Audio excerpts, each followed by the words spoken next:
Hey guys, welcome back. I'm Alistair and today I'm going to be reviewing the Hoka Mach X3.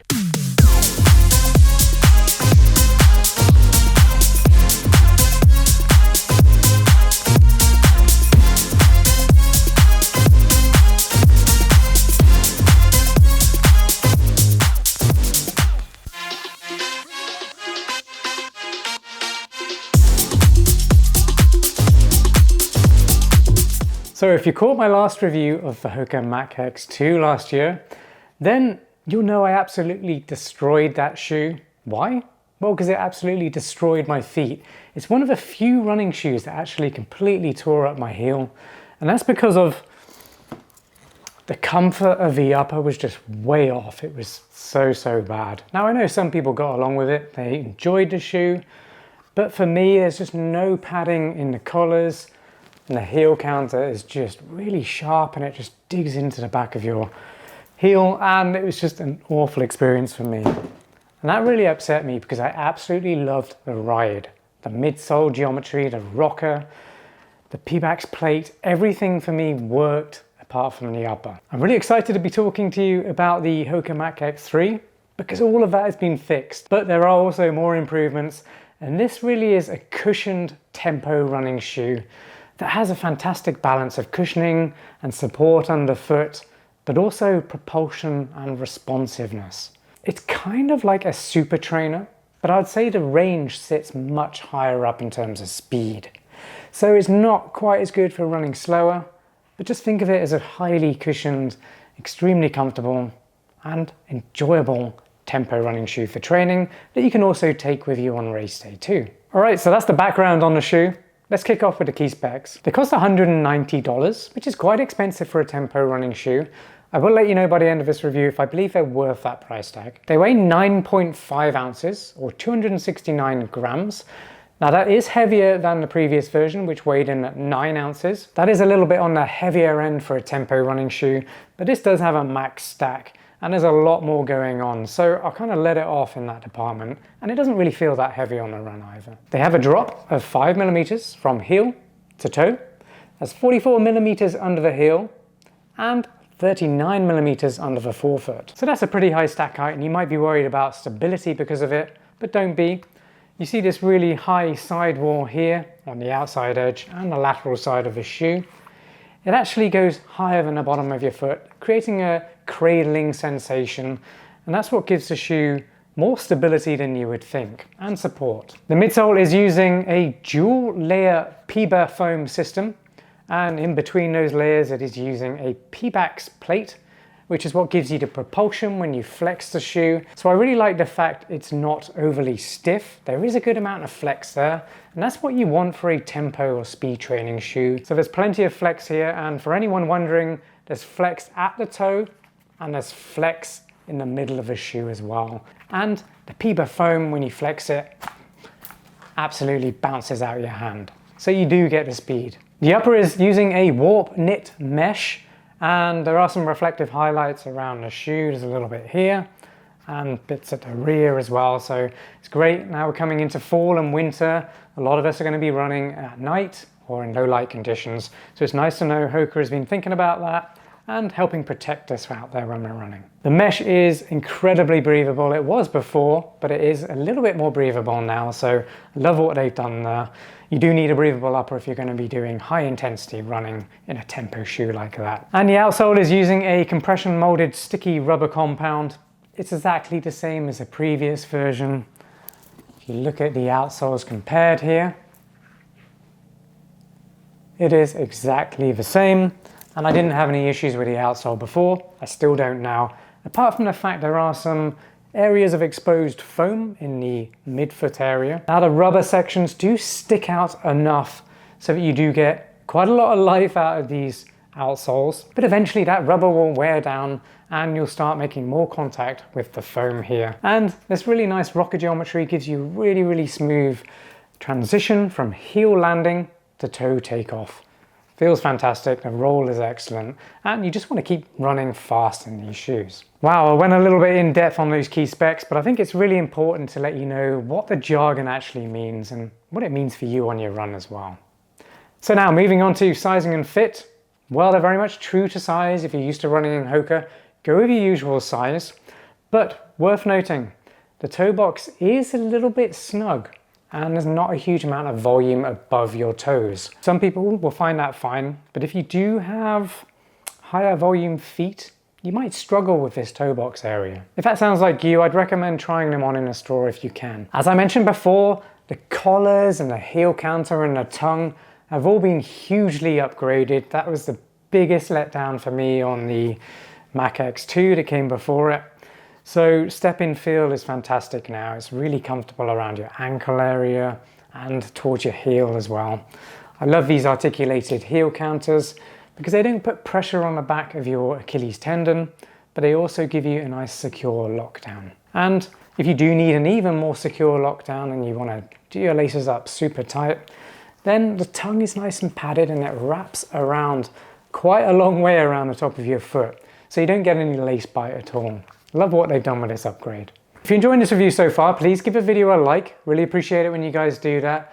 And comment on the video. Let me know if you've run in these shoes yet, or maybe you're thinking about it. Let me know your experiences in these and maybe the previous version. Give me all the details you've got. But especially these, I want to get your opinion as well. And I think it will really help current subscribers, but also future subscribers. It'll help them determine whether these shoes are going to be best for them or not. So if you can add as much detail as possible, let everyone know your build or your weight, if you're comfortable doing that, and what kind of speed you like running, all that kind of stuff. That's really going to help lots more people determine if this is going to be for them. So I really appreciate it. Thanks. And of course, subscribe to the channel for more running shoe reviews just like this one. I always keep things genuine, honest, and as insightful as possible to help you decide whether or not the shoes I'm currently reviewing are going to be best for you and your needs. But if I've missed something or you've got a question you want to ask me, just drop it in the comments down below. I reply to everyone. And when you've hit subscribe, make sure you hit that notification bell.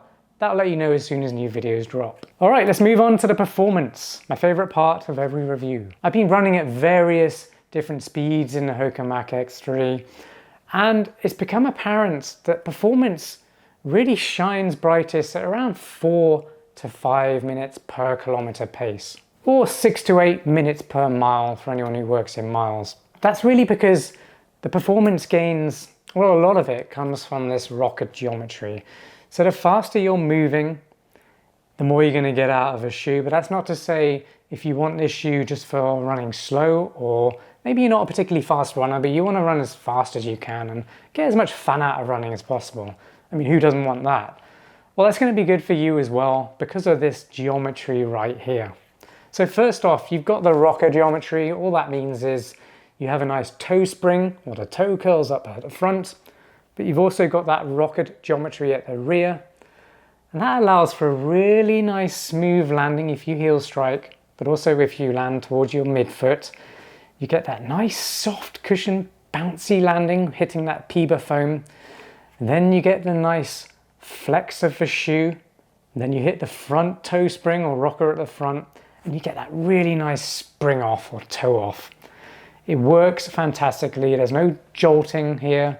It's one of the smoothest tempo running shoes out there right now.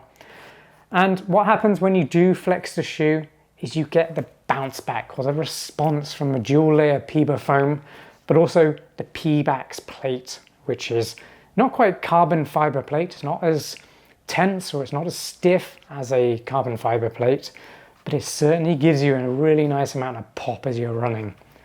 And all those features work together to give you a really nice experience that's fast, but also shock absorbed and enjoyable, bouncy. It's everything you want in a running shoe, to be honest. So I really can't compliment the ride of this shoe enough. It was already good on a previous version. It still is fantastic. And now that the upper has been improved, well, this one's now competing with some of the best cushion tempo running shoes out there right now. Now, I know there are a lot of people out there who, when they see high stack heights like this, over 4 centimeters, they do get a little bit worried that stability might become an issue on the run. Well, I'm here to tell you that stability isn't a problem at all, not for me anyway. Now, of course, heavier runners are going to experience more instability in running shoes in general. That's a general rule, because the heavier you are, the more you're going to compress the foam, and you're really going to kind of make that shoe wobble than a lighter runner. So that's where stability shoes come in, and that gives you extra support and it kind of pushes you back up, making sure your gait stays true to form, and that makes sure you don't pick up any injuries in the long run. But this is a neutral running shoe, so if you have a neutral gait, you're going to be absolutely fine. If you have mild pronation issues, so you overpronate or even supinate, you run on the outside edge of your shoe, then it's actually going to be surprisingly stable.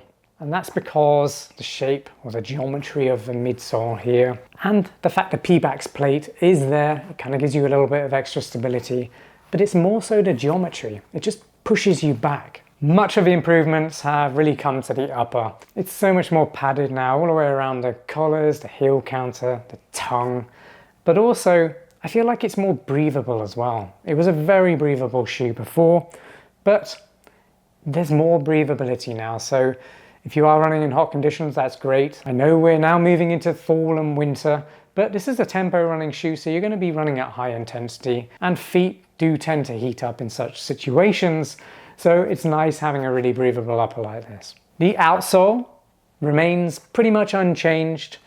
A few comments I had in the previous version were that you could pick up some gravel in these cutouts here, and I did whilst testing the previous version.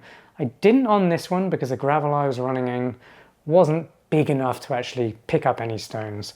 But it's worth noting, if you do have gravel on your route, just watch out for that. You might pick up some stones. That said, performance of the rubber compound is fantastic. It's actually pretty aggressive for a road running shoe and performs really well in wet conditions too.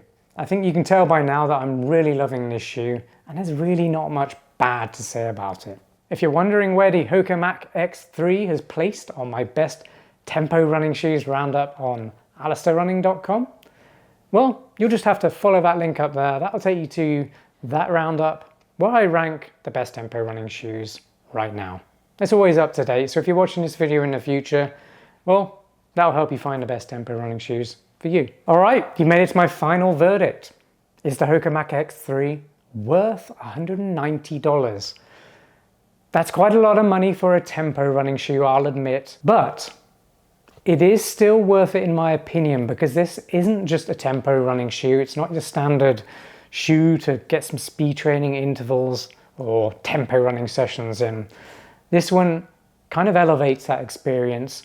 It gives you a Pebax plate, so typically you might get no plate or a nylon plate in a tempo running shoe. So already there you're upgraded.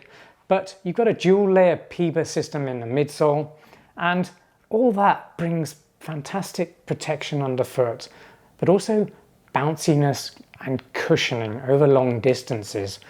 So I feel like for $190, you're not just getting a tempo shoe, you're getting a fast training shoe that can actually take you long distances as well. And with that said, you can actually take this on race day as well. It'll perform admirably, and I think you're going to have a really enjoyable experience running in them.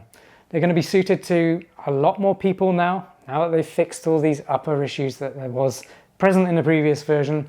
You're not going to get a torn up Achilles, and it's also more breathable. So all in all, yes, it is a little expensive, but yes, it's well worth $190 because you get so much more than a tempo shoe. Well, I really hope you enjoyed this Hoka Mach X3 review. If you did, please give a video a like. Remember to comment down below and subscribe to the channel.